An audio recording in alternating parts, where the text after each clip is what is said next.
Agora eu quero pedir ao irmão, ao amigo, à irmã que está aí, que pegue sua Bíblia e abra ela na carta que Paulo escreveu aos irmãos que estão aqui na cidade de Filipos, a carta aos Filipenses, para a leitura do capítulo 1, dos versos 1 até o verso 11.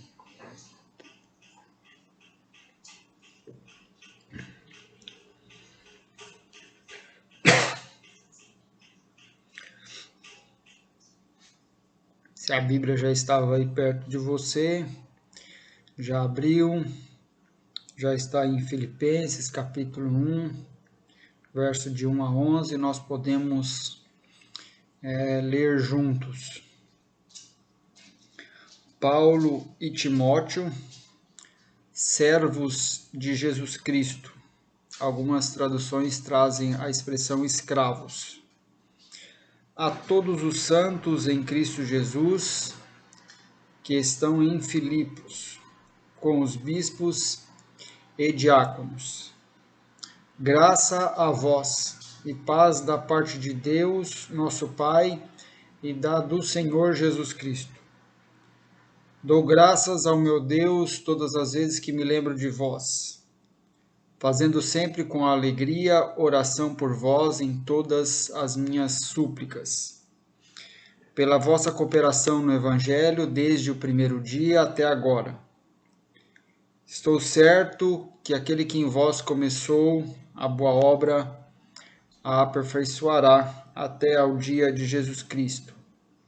Como tenho por justo sentir isso de todos vós, porque vos retenho em meu coração, pois todos vós fostes participantes da minha graça, tanto nas minhas prisões, como na minha defesa e confirmação do Evangelho. Porque Deus me é testemunha da saudade que tenho de todos vós, em entranhável afeição de Jesus Cristo. E peço isto, que o vosso amor cresça mais e mais em ciência e em todo conhecimento, para que aproveis as coisas excelentes, para que sejais sinceros e sem escândalos algum até ao dia de Cristo, cheios do fruto de justiça, que são por Jesus Cristo, para a glória e louvor de Deus. Amém. A carta aos Filipenses é uma carta muito terna. É uma carta também expressiva da gratidão de Paulo por uma ajuda financeira que ele recebeu desses irmãos. É uma carta muito afetuosa e profundamente pessoal. Ela é diferente, por exemplo, da carta de Romanos, da carta de Gálatas, da carta de Colossenses, que é cartas assim mais doutrinárias. Ela tem um caráter mais pessoal, mais intimista, muito parecido assim com quem recebe a carta de um amigo, de alguém querido. Ela é profundamente pessoal. Pessoal como os relacionamentos da comunidade de discípulos, da Igreja de Cristo deve ser não o relacionamento de um indivíduo com uma instituição, com uma organização, mas o relacionamento de um indivíduo com outros indivíduos. Essa carta pretende, entre outras coisas, agradecer a ajuda que ele recebeu. É de bom tom quando nós somos ajudados por uma comunidade de alguma forma, que nós manifestemos a nossa gratidão. É de bom tom, isso é agradável a Deus, a gratidão. Muitas vezes nós ficamos pensando que Deus se agrada só de quando nós dizemos graças a Deus, quando nós agradecemos a Ele, mas Deus também se agrada quando nós agradecemos as pessoas que nos ajudaram. Então ele escreve essa carta com esse objetivo. Outro objetivo dessa carta é incentivar a unidade na igreja, o aperfeiçoamento dos relacionamentos em amor. E também Paulo está fazendo aqui algo bem óbvio, ele está dando notícias da situação dele. Porque quando as pessoas não sabem da situação que ele está passando, as pessoas podem ficar e ficam preocupadas quando as pessoas se importam umas com as outras. Num versículo lá na frente ele vai dizer assim: quero que saibais que as coisas que me aconteceram contribuíram para o avanço do evangelho. Então ele está dando notícia do estado dele, de como ele interpreta, de como ele vê as coisas.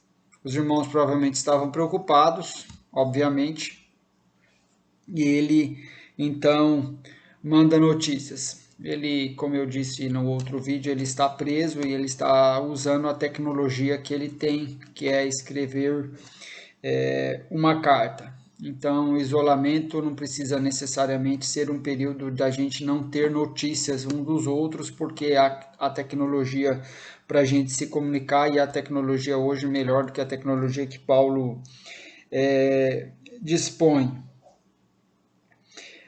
Igreja, irmãos, não é o lugar onde nós nos reunimos, como os irmãos já sabem bem.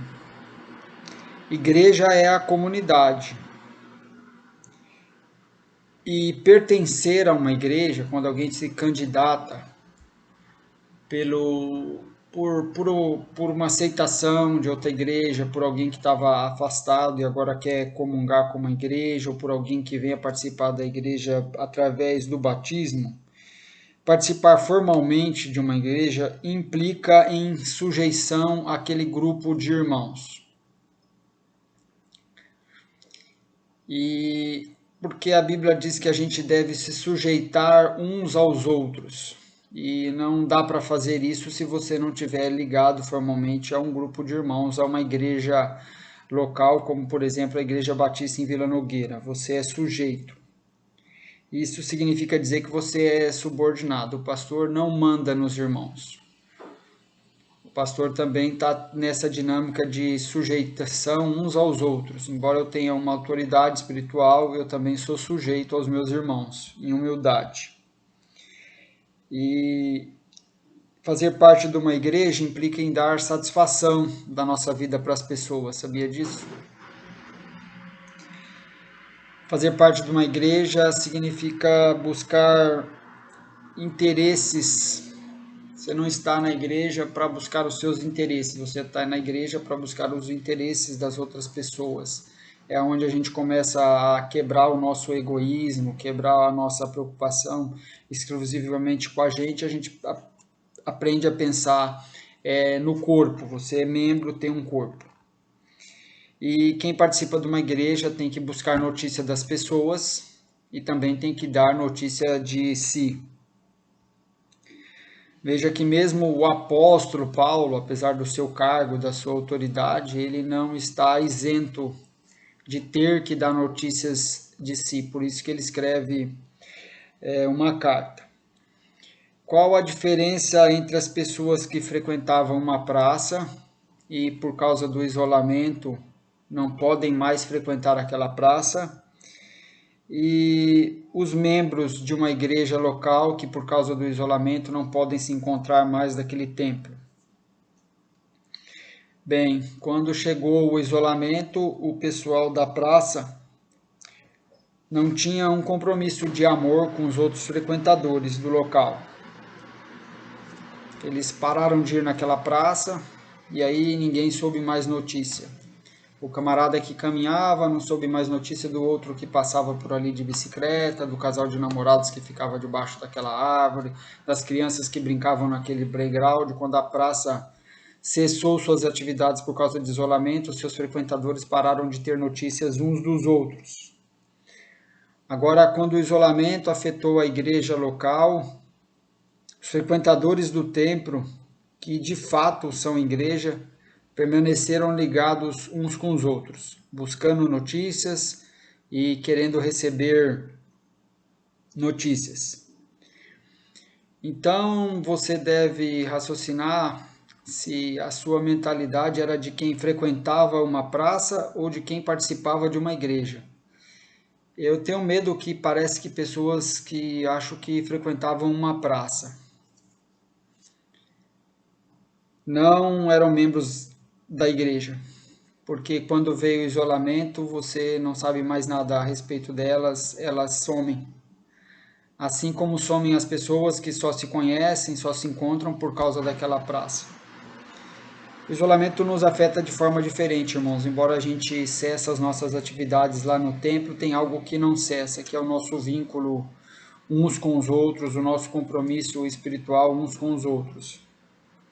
Por isso que eu estou aqui nesse horário, por isso que você está aí nesse horário. Que é porque a gente entende que tem um vínculo, a gente quer se ver, quer ouvir, quer cantar juntos, quer saber o que se passa, quer se encontrar. O ídolo contemporâneo é também a autonomia. Autonomia, ser independente. Então, o conceito de igreja, um lugar onde você não apenas vai, mas igreja como é igreja mesmo, que é um grupo de pessoas reunidos, ligadas, sujeitas umas às outras, preocupadas umas às outras, que prestam contas umas às outras, que dão notícias, que recebem notícias. Para esse tempo nosso aqui é um conceito ultrapassado, porque as pessoas querem autonomia, querem fazer tudo como elas querem, querem viver a vida do jeito que elas querem. E Paulo, no começo aí dos primeiros versículos, ele introduz um termo bastante interessante. Ele diz que nós somos, que nós não somos, que ele e Timóteo não eram pessoas independentes, livres, desassociadas de qualquer vínculo, de qualquer autoridade. Eles dizem que eles são servos, que eles são escravos de Jesus Cristo. Então é bom o cristão lembrar disso, que ele está sujeito a Cristo e ele está sujeito também a seus irmãos, ele está sujeito à igreja local e ele não pode tratar a igreja como uma praça, que agora, porque está o templo fechado, ele some, ele tem a obrigação de dar as caras, de receber notícia e de dar notícias.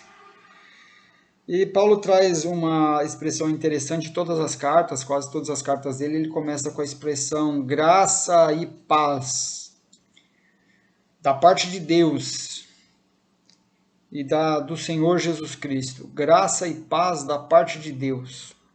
Então, a graça vem de Deus, a paz também vem de Deus. E aí eu quero que você entenda isso, que não é um desejo dele para os irmãos. Ele não está desejando que os irmãos recebam graça e paz. Quando termina o seu dia de trabalho na sexta-feira, você olha para as pessoas e fala assim, ó, bom final de semana para vocês, é a sua saudação, é um desejo que as pessoas tenham um bom final de semana, mas não é isso que Paulo está fazendo aqui, ele não está desejando que os irmãos recebam graça e tenham paz da parte de Deus, porque os discípulos de Cristo já receberam graça, e porque receberam graça, tem paz com Deus. Ele está constatando uma realidade e lembrando os irmãos, lembrando, olha, vocês já receberam graça, tá? E porque vocês receberam graça de Deus, porque Deus tratou vocês com graça, vocês agora têm paz com Deus. Tá lembrando os irmãos disso, graça e paz da parte de Deus, eles já receberam. E eles receberam graça porque eles concordaram com Deus. Eles concordaram com Deus. Uma parte da nossa conversão pode ser traduzida como concordar com Deus. Concordaram com Deus, concordaram com a sua palavra que diz que as leis que Deus nos legou são leis justas, que deveriam ser obedecidas de boa vontade e por amor, e nós não as cumprimos, nós as quebramos como transgressores. E então o tratamento que nós deveríamos receber de Deus é o salário do pecado. Deveríamos receber de Deus a morte eterna, que é a separação, o isolamento de Deus. Mas da parte de Deus veio graça. Deus lhes deu seu dom, o salário do pecado é a morte, mas o dom gratuito de Deus, aquilo que a pessoa não precisa pagar para receber em obras, ou em dízimos, ou em campanhas, o dom gratuito de Deus é a vida eterna. E a vida eterna não é só apenas viver para sempre, que é a primeira ideia que as pessoas têm. A Bíblia diz para nós que a vida eterna é conhecer a Jesus Cristo.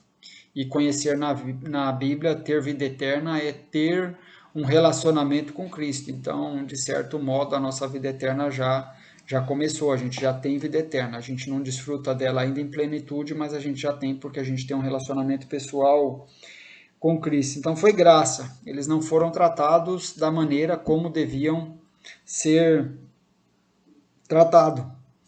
E o resultado da graça é a paz com Deus. Uma vez que Deus não nos tratou como deveríamos ser tratados, ele tratou o filho dele como nós deveríamos ser tratados. Deus, na sua misericórdia, voltou a sua ira contra o seu filho para nos perdoar. O tratamento que nós merecíamos foi dado a Cristo. Isaías diz para nós que ele foi ferido pelas nossas transgressões, que o castigo que nos traz a paz estava sobre ele, e mesmo ele havendo cumprido toda a lei de Deus, ele foi tratado dessa forma. Então ele recebeu o castigo dos nossos pecados, e agora Deus nos trata, por causa de Cristo, como se nós mesmos tivéssemos obedecido toda a lei de Deus. Paulo diz no livro de Coríntios, capítulo 20, que ele faz uma pergunta. Ele diz que o aguilhão da morte é o pecado e a força do pecado é a lei. E diz, mas graças a Deus que nos dá a vitória por meio de Jesus Cristo. O aguilhão da morte é o pecado. E a força do pecado é a lei, mas graças a Deus que nos dá a vitória por meio de Jesus Cristo. Como que o aguilhão da morte é o pecado? O pecado, a morte, para ter força, precisa do pecado. Aí nos diz que Cristo morreu e pagou os nossos pecados. Então a morte perdeu o seu aguilhão, perdeu a sua força. E a força do pecado é a lei, mas Cristo cumpriu a lei, então a vitória veio por nós, para nós, através de Jesus Cristo. E aí nós temos paz com Deus, e significa que a ira de Deus não está mais sobre nós, porque nós recebemos graça, nós temos paz com Ele, e que nós não somos mais destinados à ira, nós somos filhos do seu amor. E a paz que o discípulo goza, a paz que nós temos é paz com Deus. E também nós temos paz no nosso coração, uma paz pessoal. A Bíblia diz que a paz de Cristo, esse que excede todo o entendimento, deve encher o nosso coração. Uma paz particular, uma paz de relacionamento com Deus, uma paz também pessoal. E também nos lembra que a gente tem um compromisso de buscar a paz com todos. No que depender de vós, tende paz com todos os homens. Então, todo esforço você deve fazer para ter paz, assim como Deus buscou ter paz conosco por meio de Cristo. E a paz que o cristão tem não é paz de circunstâncias, não é assim paz de cena de filme, paz de Facebook, onde a pessoa aparece num cenário idílico, numa praia, numas montanhas, aquela paz, um ambiente assim que você olha e fala, olha aí, eu acho que se eu tivesse aí eu estaria em paz. O que eu estou precisando nessa quarentena aqui é de umas férias, de ir para um lugar bacana, para eu ter um pouco de paz. Essa não é a paz que Deus promete para nós, não é a paz de circunstâncias. A prova disso é que Paulo aqui não está em circunstâncias favoráveis, ele está preso E se você ler a carta assim de uma vez só, você vai ver que o que não lhe falta é paz. Paz com Deus e paz pessoal. A garantia que nós temos é que, seja qual for a circunstância, a gente vai ser fortalecido para viver aquela circunstância. A garantia que nós temos é que nós vamos receber força de Deus para superar qualquer circunstância, com alegria, dando fruto a Deus. Paulo diz em Filipenses capítulo 4, verso 12 e 13: Sei o que é passar necessidade e sei o que é ter fartura. Aprendi o segredo de viver contente em toda e qualquer situação. Seja bem alimentado, seja com fome, tendo muito ou passando necessidade. Tudo posso naquele que me fortalece. Então, o que Deus espera de nós agora? Bem, Deus espera de nós agora que a gente aprenda a viver contente na nossa quarentena. E com certeza Deus está nos dando, como sempre dá a todo cristão, a todo cristão, em cada circunstância, força para ele suportá-la. Deus não fica acertando as coisas para que em Ele acertando a gente encontre alegria. Não, Ele nos ensina a viver contente mesmo quando as coisas não são acertadas. E esse conceito de graça e paz da parte de Deus traz para o cristão uma responsabilidade, que é o seguinte: quando Deus trata o cristão com graça, trata o pecador com graça, Deus está ensinando para ele como ele deve tratar o seu próximo. Parece que às vezes as pessoas entendem que Deus tratou ela com graça, ela diz que ela recebeu graça de Deus, que a graça de Deus chegou até ela, mas ela entende que essa graça aí ela recebeu, mas que ela pode agora nas suas relações, ela trata as pessoas pela lei. Ela recebeu graça, mas ela trata as pessoas pela lei. Ela recebeu o que ela não merecia. O salário do pecado dela é a morte, ela recebeu a vida eterna, mas que ela tem que tratar o vizinho dela, o amigo dela, quem pisou no calo dela, quem deixou de fazer o que ela esperava que essa pessoa fizesse pela lei. Não é verdade. Quando Deus nos trata com graça, Ele está nos educando a tratar o próximo com graça. Quem recebeu graça de Deus, se você recebeu graça de Deus, você não tem mais direito, você não tem a opção, você não pode ter a vontade própria de tratar a outra pessoa de igual modo. Você não pode mais olhar para as pessoas e falar: olha, eu vou te dar o que você merece. Não, você vai ter que tratar essa pessoa de graça, você vai ter que dar para ela o que ela não merece. Se ela blasfemou de você, você vai fazer uma oração para Deus abençoar ela. Se ela não te deu pão e ela tiver fome, você vai dar pão para ela. Se ela não te der água, quando ela tiver sede, você dá água para ela. Se ela não te fez a visita que você esperava que ela fizesse, você faz a visita para ela. Se ela não fez a ligação que você acha que você merecesse, você faz a visita, a ligação para ela. Você não trata como você é tratado, você trata como Deus te tratou. Como é que Deus te tratou, meu irmão? É isso que você pergunta. Quando você estiver na dúvida, como você trata o outro, você pergunta assim: como Deus me tratou? Como Deus me trata? E aí você vai ter que responder: ó, Deus me trata com graça. E aí Deus responde para você: é assim que você trata ele. Eu te trato com misericórdia, é assim que você trata ele. Eu te trato com paciência, é assim que você trata isso. Então, a graça de Deus não é para a gente, quando morrer, ir para o céu apenas. É claro que a gente, quando morrer, pode estar com Deus por causa da graça de Deus. Mas a graça de Deus é para nos ensinar como a gente vive aqui até a gente morrer. A gente vive aqui tratando as pessoas com graça. O cristão só tem um modo de agir para com o outro. A resposta dele já está pronta. O único modo que ele tem de agir para com o outro é o modo como Deus agiu para com ele. E o cristão está aqui embaixo tendo a responsabilidade de mostrar como Deus é. Ele é a imagem de Deus. Então ele está aqui embaixo mostrando como Deus é. Ele é um filho, está aqui embaixo, vivendo as suas relações, indo trabalhar, convivendo com a família, estudando, brincando, indo à academia, fazendo as coisas normais, e nessas coisas ele deve mostrar nas suas relações como Deus é. Ele é filho, ele vai mostrar como é o pai. E interessante que no Pai Nosso, Jesus nos ensina a orar assim: Pai, perdoa-me, assim como eu perdoo os meus devedores. Eu não cobro dívida, Pai. Então não cobre as minhas dívidas também.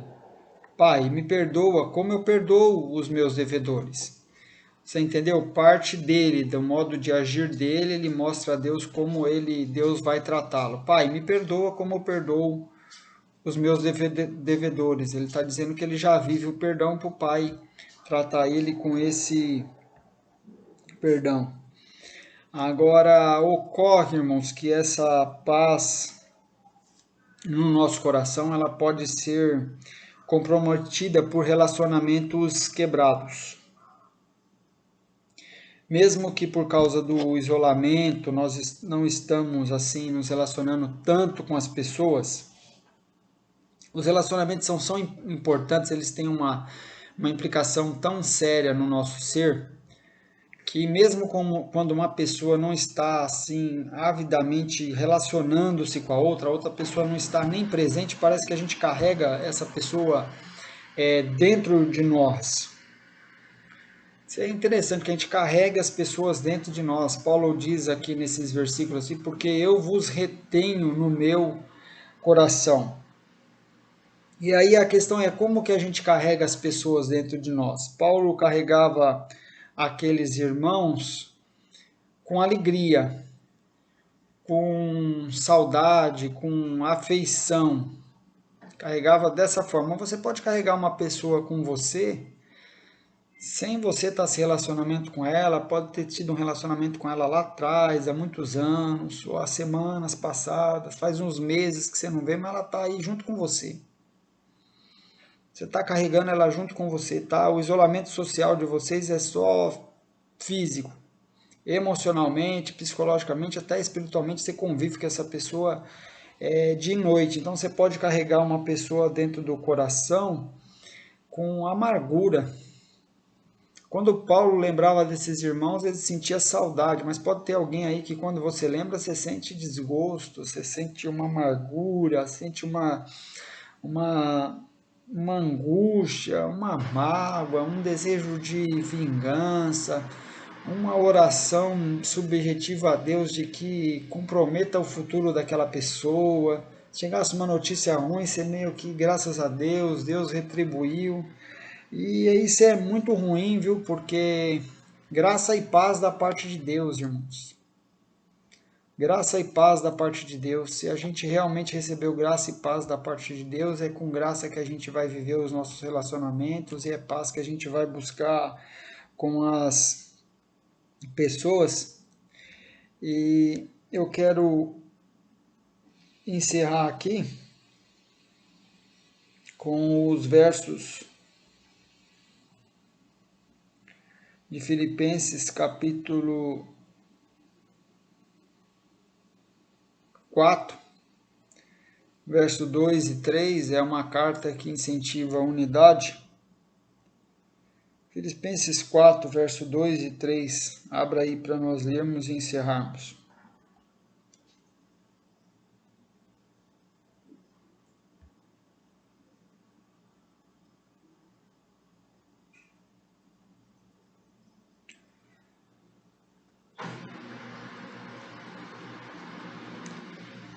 Verso 1 também, Filipenses 4, 1, 2 e 3. Portanto, meus irmãos, a quem amo e de quem tenho saudade, vocês que são a minha alegria e coroa, permaneçam assim firmes no Senhor, ó amado. E uma parte da nossa firmeza no Senhor é a nossa comunhão, a qualidade das nossas relações. Não tem ninguém firme no Senhor vivendo sozinho, de modo isolado. A gente vive firme no Senhor no meio da comunidade. A gente prova a graça de Deus na comunidade. O indivíduo pode receber a graça de Deus sozinho, mas a graça de Deus vai enviar ele para uma comunidade para ele viver ali. Naqueles versículos, Paulo falou assim, que orava para que o amor dos irmãos crescessem mais e mais. Como é que o amor nosso vai crescer mais e mais se a gente não se expor às relações? Sozinho, como é que o nosso amor vai crescer sozinho? Para que um grande amor para você viver sozinho? O amor é para a gente viver as nossas relações. E aí ele vai dizer aqui, o que eu rogo a Evódia e também a Sintique, são duas mulheres, é que vivam em harmonia no Senhor. Sim, e peço a você, leal companheiro de julgo, que as ajude, pois lutaram ao meu lado na casa do Evangelho, com Clemente e seus demais cooperadores, os seus nomes estão no livro da vida. O que ocorre aqui? Um dos objetivos dessa carta é Paulo orientar aqui que duas irmãs, que lá no passado cooperaram muito com ele no Evangelho, mas agora as duas irmãs tinham brigado.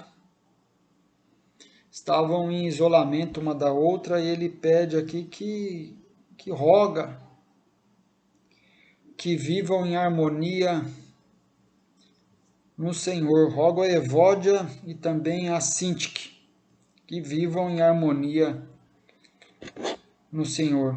A quarentena trouxe um assunto bastante interessante, né?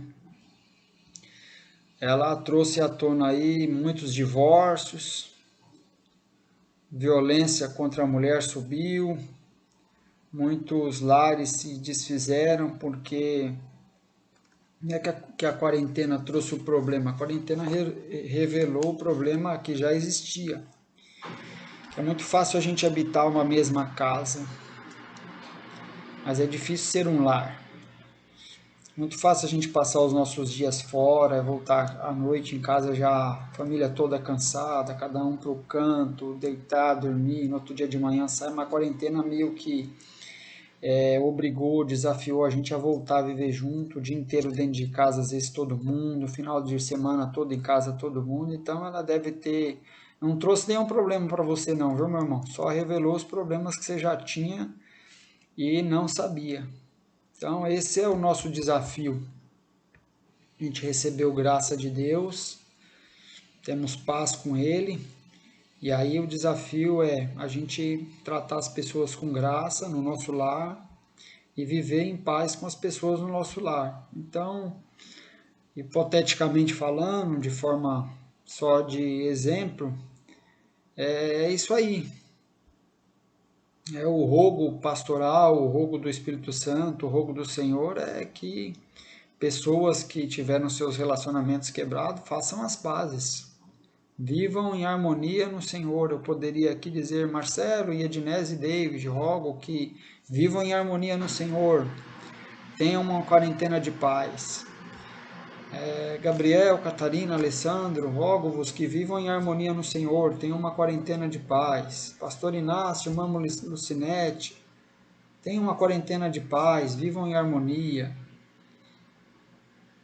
Manalva, irmã Reinaldo, vivam em harmonia, rogo-vos. Não sei quem aí brigou na quarentena, quem discutiu, mas uma coisa eu sei, a gente recebeu graça e paz da parte de Deus, e a gente tem que tratar um ao outro com graça, e tem que viver com paz. A gente tem que ser o testemunho do Evangelho que nós recebemos. Tá bom, meus irmãos? Fiquem com Deus e quando eu lembro de vocês, eu lembro de cada um com alegria. Eu não tenho nenhuma mágoa, nenhum rancor. Aí do outro lado aí ninguém me deve nada. Tá bom? Que fiquem com Deus. Até breve.